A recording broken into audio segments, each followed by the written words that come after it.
Here comes Hyman in the 28. Good run off the 2 for Dill.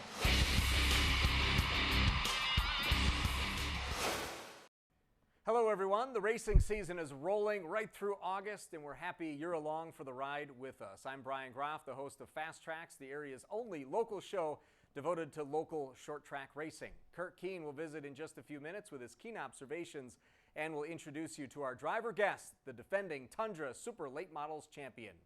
Since we're through mid-August, some drivers have already wrapped up season titles. That sets the stage for the Super Lates who headed to Golden Sands a week ago Friday. Jim Sauter Jr. came into the evening leading the Super Lates by 9 points over Reagan May. Michelle Cryer and Wyatt Blaschi set the pace in the early going of the feature.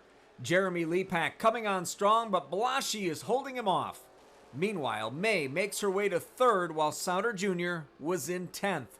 A caution with 4 to go breaks it up, but it doesn't slow down Blaschi on his way to the feature win, with Lepak coming in second and May third as she wraps up the 2015 season championship by just 11 points. I mean, it's an absolutely amazing feeling, and we've worked so hard, especially the last six years running supers. We've had a lot of ups and downs, but Coleman Racing Products jumped on board about 2.5 years ago and really turned our program around.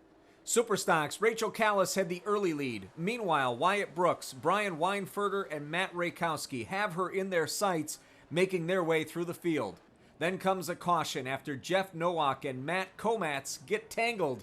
Callis back in front on the restart, and no one is going to catch her as she picks up her first feature win. Brooks was next across the line, clinching the season championship. Rakowski was third. It's feeling pretty good. It hasn't completely set in yet, but I'm sure when I get to the morning, I'll know I'm a champion at Golden Sands. Carl Jeanette started with a virtually untouchable 78-point lead in the Rock 94.7 Pure Stocks. Still had a race to win, though. Contact on the back stretch between Chad Weiss and Ethan Elgersma brings out a caution. Carter Count in front on the restart until Jeanette rolls ahead and onto the win with an exclamation mark on the season. Dylan Mackesy second, Hunter Kramer third. The Four Cylinders point lead belonged to Adam Krakowski by 12 over George Seliger. Lower feature, time to get wide, 3-4 at times, as Tim Finstad emerges from a big pack to take the checkered flag, followed by Mike Dixon and Brandon Polanski. The upper feature saw another bunch pack of cars. Krakowski took this race and the points title into his own hands, capping his championship season with a win, followed by Seliger and Jeremy Fleece. I got to thank Sam. She's been out in the shop with me every night, and this is all we do. But I mean, it's been the last 3 years of constantly working on this, researching it to get it here. I mean, so it's fun to finally get reap a little of your benefits. Kuhn and Mansell win the Cruisers for the 4th time this season. Curt Keene joins us now with your weekly dose of Keene Observations. And Curt, we just saw Reagan May wrapping up the Super Late Models title at Golden Sands. She's been really having a good season. Yeah, first female to ever win a championship in the Super Late Models at Golden Sands. Good race the other night. Wyatt Blaschi ended up picking up the feature with Jeremy Lepak, kind of like the same story of the night before at State Park. But Reagan did a good job just holding where she needed to be. Jim Sauter Jr. obviously had a hard time in qualifying. He had to go in the back, start in the back of the pack, and Reagan stayed in where she was, and she's even tried to win the feature, even though she had the points. I mean, if she would have got taken out, she probably would have lost the championship. But it was good to see her win the championship. She and Sauter were going back and forth all year too. All season long, back and forth after each race. It was kind of who was leading up until the last night. That's basically how it came down to. But with the way the schedule was this year, short, as many races they did, it made it very exciting with the points standings for sure. After last weekend, Justin Mondyke virtually wrapped up the limited late model championship based on the time that we taped this show prior to being at State Park Speedway.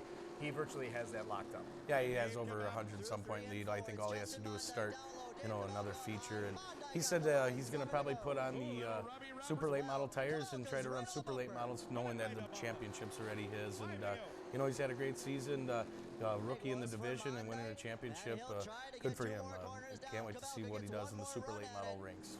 You and I visited Dell's Raceway Park over the last weekend. Dennis Prunty won the Hableman Cranberry 100, and he's won some big features this year. Dennis Prunty, yeah, he won a lot of features. He won the Slinger Nationals, won a bunch of money, won $3,000 this last Saturday, and then on Sunday he lost by 0.2 of a second over Steve Apeldown at the Dells the next night. So this guy won every feature in Slinger in July. He's just on a roll right now, and you know, Dennis just keeping the car in clean and green, and he's doing a good job. I mean, right now he's one of the guys to beat, kind of like Ty Majeski, another guy who's won a lot of races. I believe Dennis has won at least 10 features as well this season. I think there's no such way you could go to a race and actually just watch as a fan. So Right. we went to the Dells, there's a rain delay, all of a sudden you have a microphone and you're walking through the pits doing interviews. Yeah, it's kind of funny, you know, when you know most of these track people and you spend a lot of time at the racetrack. Little rain delay, and you know, Wayne Lensing, who owns the Speedway, you know, enjoyed coming up to State Park Speedway. Liked how the announcing was, and he asked if I would go interview some of the drivers since I knew most of the super late model guys. So yeah, unfortunately I didn't sit in the stands. I ended up in the booth, but just trying to help out local racing. That's what I like to do, and it was fun. Too bad we had a little rain delay, but it was a good race. Going back to the timing of us taping this show, the Lodi race, it just happened a couple nights ago from the time Right. that this show is airing. Lodi, another big event on the calendar when it comes to memorials. Yeah, Lodi was a pioneer in racing, and you know, one of the guys that everyone respected. And you know, Wayne, after he kind of quit racing, he had another guy named Brent Zastro drive his car, and you know, he was just he had a parts business, a guy that was there to help anyone out if they needed hand or parts, and you know, a guy that when he passed away, you know, they put this memorial race for him, and it's good to see the turnout of his old crew and the new crew that helped Lodi and his family, and it means a lot to their family because you know, Wayne was a very special racer, and he won a lot of races around Central Wisconsin, and always familiar Budweiser car back, you know, kind of painted like Bill Elliott's back in the day. So, you know, it was one of those cars that looked pretty cool when you were a kid sitting in the stands. Our thanks to you, Curt Keene, and your Keene Observations, and we'll have highlights of those feature races from the Lodi night coming up after the break, as well as some other memories of Lodi. Stick around, we'll be right back. It's brought to you by Brickners of Wausau. The 2015 Dodge Challenger SRT Hellcat is the most powerful muscle car ever. The Scat Pack is back. Dodge Charger SRT 8. Save big at the summer clearance event at Brickners of Wausau, North Central Wisconsin's larger Chrysler, Dodge, Jeep, and Ram dealer. Do you like to walk? Do you want to live longer? You will love square dancing. Friends you meet for life. Marvelous people. Like I said, meet people. I love it. Love it. I love square dancing. The fun, the family. Great variety of music. The camaraderie. Too young.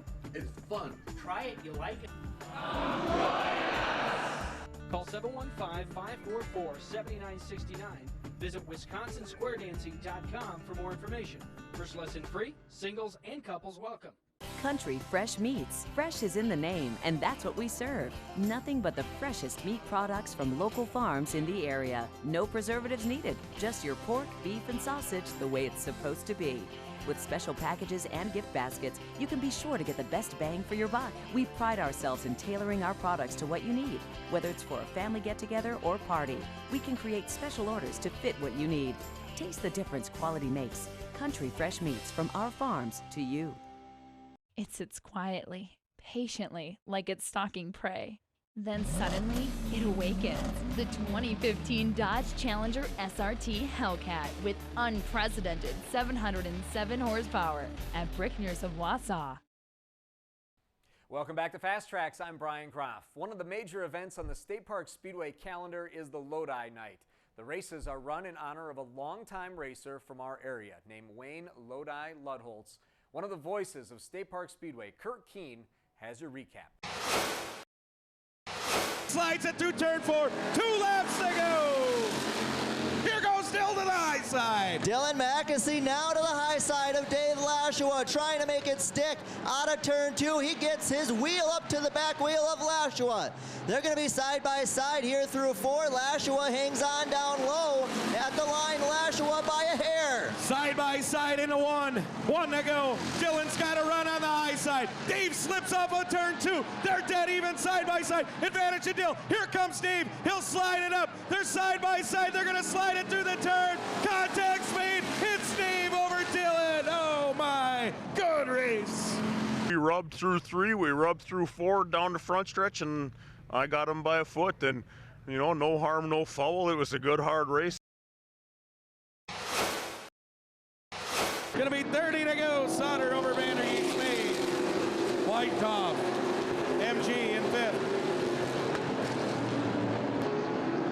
Oh, and some contact. Reagan May and Jay Vandergeest going around. Vandergeest went around out of 4 that time. 22 to go. Contact between Litchfield and the 9. He's got a tire down. Kraus is gonna have to get on the binder. 22 to go. Right front tire down. It was all Tim Sauter, dominating another Lodi Memorial, winning back-to-back. MG Gajewski second, and points leader Jeremy Lepak finished third. Car this year is we've struggled a little bit with some different things, and tonight I had a good car. I made the right adjustments, made the right moves, and was able to be real smooth and be there at the end. So we just had a good night, and it was just a lot of fun. Thank you, Kurt. As I mentioned, the night honors Wayne Lodholz. The first Lodi night was held in 2009. Mark Mackesy won that inaugural Super Late Model night feature. We asked those who knew Lodi to share their memories of the driver. The memorial races are always real special for me. I got to race with Wayne, and I think it's special for his family and friends, and just to try and keep the heritage alive here at State Park Speedway. To be able to sit out here and support his family and support his, you know, what he was all about and what he loved to do means everything. His bunch of guys were good buddies with all of my dad's guys, and then I just fell into it, being friends with them, and we just had a lot of fun together. Next, we turn to the Sprint Cup Series, and you know we love to follow our Wisconsin drivers. Matt Kenseth turned in a dominating performance in Michigan, first by winning the pole, then by running out front on Sunday. Lap 46 of the Pure Michigan 400, close call for the leader. There's Kenseth trying to lap A.J. Allmendinger. Allmendinger gets loose. Kenseth has to make a move to avoid him. Kenseth showing his power on lap 63 during a round of green flag pit stops. Austin Dillon got the lead. Kenseth those powers through, puts himself back on point. Kyle Busch had to start at the back of the field, was out of the top 30, but here on lap 92, Busch has himself all the way up to third. He finishes 11th. Lap 126, Clint Boyer trying to stay in the top 16 for that points chase. Spins, makes contact with the wall. He finished 41st. 18 to go, coming through turn 4. Jimmy Johnson gets loose and spins, kicks up a huge chunk of infield turf. Johnson finishes 39th. Final lap, Kenseth, as I said, dominating this race, leading 146 of the 200 laps on his way to winning the Pure Michigan 400. You know, you never like to see late race restarts, especially at Daytona and Talladega, and this was almost a cross between that from the restart zone until the middle of 1 and 2. You know, a lot of the guys would draft pretty good. The series shifted to Bristol over the weekend, and it's time now for us to take another FastTrax break. When we return, we will be joined by the defending Tundra Series Super Late Model champion. Brought to you by Flipside Graphics. Looking for a high-impact way for your business to stand out from the rest? Flipside Graphics specializes in vehicle wraps, vinyl graphics, and much more. Cutting-edge graphics with professional results is what we stand for. Have a large fleet that needs to be flipped or shirts to be embroidered? Our design team will handle every aspect of the project from start to finish. We design it, we wrap it, we flip it. Call Flipside Graphics today and stand out from the competition. We know how hectic your day can be. If it's time for your next oil change service, visit Brickner's of Wausau Valvoline Express Care Center. We'll change your oil with quality Valvoline oil and new Valvoline filter. Complete vehicle maintenance check in 30 minutes or less, plus a car wash. No appointment needed. Right now, upgrade to Valvoline Max Life or synthetic oil and get a Jimmy Johnson or Dale Earnhardt Jr. hat and wiper blades or a complete fuel system treatment. At Brickner's of Wausau Valvoline Express Care Center. Do you like to walk? Do you want to live longer? You will love square dancing. friends you meet for life. Marvelous people. Like I said, meet people. I love it. Love it. I love Square dancing. The fun, the family. Great variety of music. The camaraderie. Too young. It's fun. Try it, you like it. Call 715-544-7969. Visit WisconsinSquareDancing.com for more information. First lesson free, singles and couples welcome. Welcome back to Fast Tracks with Bryon Graff and Curt Keene, and this week we welcome the defending Tundra Series champion Dalton Zehr. Dalton, thanks for joining us this week. Well, thanks for having me on. Congratulations on the championship last year. You're also in a running for the title again this year. Absolutely. We have a really close points battle going on right now between me and Ty Majeski. He's in the lead right now, but we were able to close the gap up 3 weeks ago at Wausau. We're going into Plover here next, and need to continue to close that gap up. If I can win Plover, and let's say he finishes second, worst case scenario, we'll be pretty much tied up going into Jefferson. Yeah, in Jefferson, they haven't really made an announcement when that's going to be. You know, it's a kind of a neat place, a place I enjoy going to. But you know, the Plover race, you've raced there a few times, have had some success. You know, and Ty was there a few weeks ago. Ended up getting in another driver that week. But do you think you got a good chance at Plover to get the points lead going into Jefferson? Absolutely. I mean, Ty showed a lot of speed at Plover a few weeks ago, but I'm pretty confident that we'll be able to get out front and race him for the win. Reagan May will be up there, of course. You know, she came away with the championship just last week. So there'll be a few strong locals, I'm sure, and touring guys with the Tundra Series. My focus is Ty, and Dan's lurking in third there. Dan Linsing there, he's lurking third in points. So and he's been fast. He's been fast, and if Ty and I get together, it could be Dan's show. Yeah. I mean, that's all it's going to take. I'm looking forward to it. I know that we kind of got off to a rocky start at the beginning of the season. Ty capitalized, got the points lead, but I think we're coming on strong now, and we'll give him a run for it. How much do you rely on your experience winning a Norway Championship, ASA Nationals, being in this situation before? How do you focus in down the stretch here? That's a good question. You know, you just have to worry about each race and putting up the best result possible, and what is it going to take to put up that result. Excuse me. Anyways, you know, Plover we've been strong at. Don't over-adjust. If guys show some fast laps in practice, don't worry about it. We know that we're fast at Plover, so confidence is key. You can easily take yourself out of the game, so just staying confident and running the best race you can. You know, and a couple weeks ago for the Deachins, you came and raced at Wausau, and you led at least, I think you led at least 100 and some laps of that race, and you ended up getting in, Tim Sauter getting into you. And then the next week you came back to State Park and you ended up coming with a victory. But then again, another guy got into you that night. It's like, you know, you've had some good runs at State Park, but what did you take out of State Park from the Deachins going into the Tundra race when you won? Well, when I ran the Deachins there, I started on the front row. And with that being said, I mean, I didn't really know the preferred line around the track. And I was very conservative, tried to maintain the bottom at all times, and make it hard for Sauter to pass me. He was quicker, but after that, coming back with the Tundra Series, I probably practiced more than anyone. I didn't do any adjustments to the car because we knew we had a race-winning car at the Deachins race. It's just experience wasn't there for the track. And I really opened my lineup, ran a wider line, more aggressive, and we were a rocket ship at the Tundra race.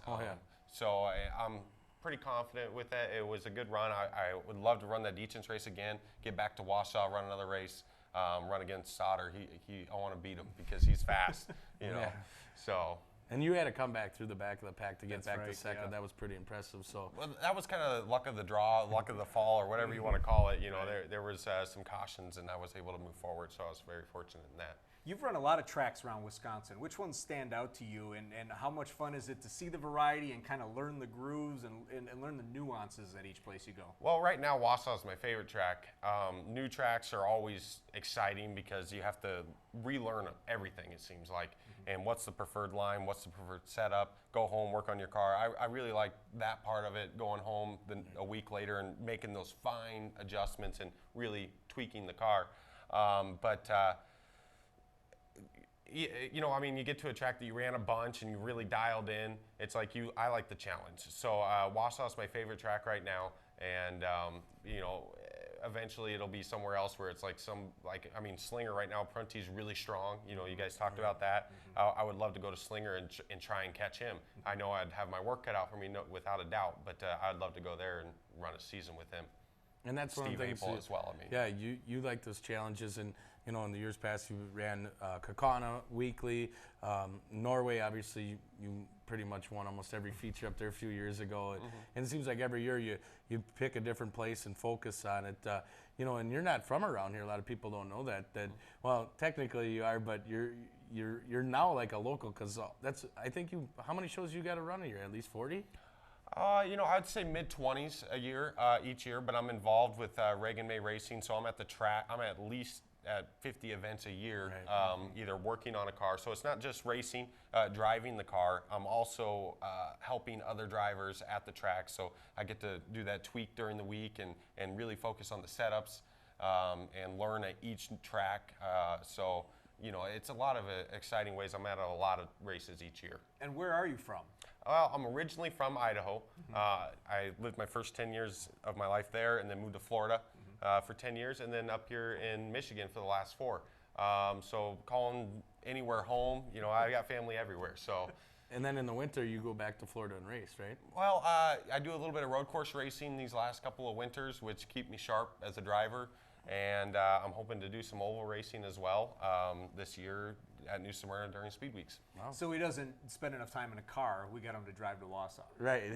Yeah. Come to the show. We appreciate that. We're going to move into our checkered finish, so we have some questions for you to kind of give us an understanding of what you're like outside the track. Curt, you get to start. What was your first car? Not a race car. Your first car that you drove on the street. Well, my dad, when he retired, he got a pickup, an SRT 10 Viper pickup. Wow. Right?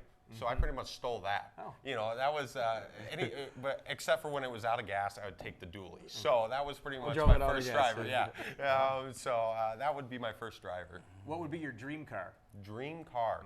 Ooh, early 70s Chevelle is my dream car. I mean, I always like the older classic cars. You know, those are good-looking cars.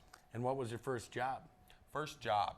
I've been working with my dad a lot growing up. When I was 14, I was working on the job sites a lot. And then, you know, if you take the family side of it out, I started working with Gene Coleman when I was 16, and, you know, doing product development and stuff like that, hands-on, in the machine shop and stuff. So I would say Gene Coleman would be the first out-of-the-family type job. Who's your favorite NASCAR driver? Kyle Busch. I always liked Kyle Busch back when everybody hated him. That was mainly the reason why I picked him. He was a fantastic driver, won a lot of races, and you know, I knew that I wanted to be the best racer in the world, and he was the best racer at the time, and I wanted to be him. So I looked up to him, and now he's matured and really come around and been you know, I mean, he's quite the driver now as well. If you could race at any track at any level, which would it be? I would want to go to Bristol. You know, I'm sure that's a common answer. But Martinsville, Bristol, you know, them short tracks for the big-time guys. I like those racer tracks. Richmond's another great one. And then, you know, those are the driver's tracks. I figured it would have been Daytona because you live around there. That's just watching paint dry. You know, so. What's your favorite thing to do away from the track? Favorite thing to do when away you from have the that track? few minutes each week? I spend all my time in the shop, so you know, it's really the community of people that you're working with. You know, and that's what makes racing so great, is that it's a big family. I mean, everybody, I'm sure that's overused, but it truly is. That's right. We have rivalries, but I mean, at the same time, you can go to your rival and get help when you need it, and everyone will help you, and that's what it is. It's a great group of people. So the thing that I like to do outside the track is spend time in the shop with those people, you know, the closest ones and everything else. So it's great relationships and everything else that I really appreciate a lot of BS and goes on. Yeah. That's our checkered finish. Who are the sponsors you'd like to thank? Well, I'd like to thank Coleman Racing Products. Without them, I wouldn't be where I am today, obviously. ProLite is a sister product line of theirs. And then also New Color, they came on fresh this year with painting. And then also Circle Track Magazine, they've always given me great press, and I've always enjoyed working with them. All right, our thanks to Dalton Zehr. We have a couple things to give you as parting gifts. FastTrax shirt. Oh, Flipside nice. Graphics and Country Fresh Meats. We have a $25 gift card for you. Oh, fantastic. Thank you. Dalton, thank you so much for being here. We'll be back after this. Yeah, thanks, buddy. You bet. Thanks. Brought to you by Country Fresh Meats. Country Fresh Meats. Fresh is in the name, and that's what we serve. Nothing but the freshest meat products from local farms in the area. No preservatives needed. Just your pork, beef, and sausage the way it's supposed to be. With special packages and gift baskets, you can be sure to get the best bang for your buck. We pride ourselves in tailoring our products to what you need. Whether it's for a family get-together or party, we can create special orders to fit what you need. Taste the difference quality makes. Country Fresh Meats, from our farms to you. Looking for a high-impact way for your business to stand out from the rest?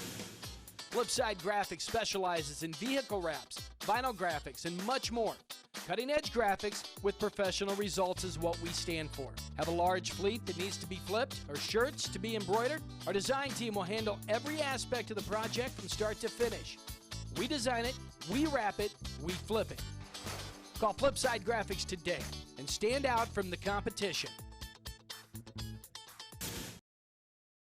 That's going to do it for this edition of FastTrax. We have lots of people to thank, everyone on the crew, as well as Curt Keene, Ed Garrell, who shoots our race highlights, and our driver guest, Dalton Zehr. And as always, a huge thank you to our sponsors, Brickner's of Wausau, Flipside Graphics, and Country Fresh Meats. We will see you at the track.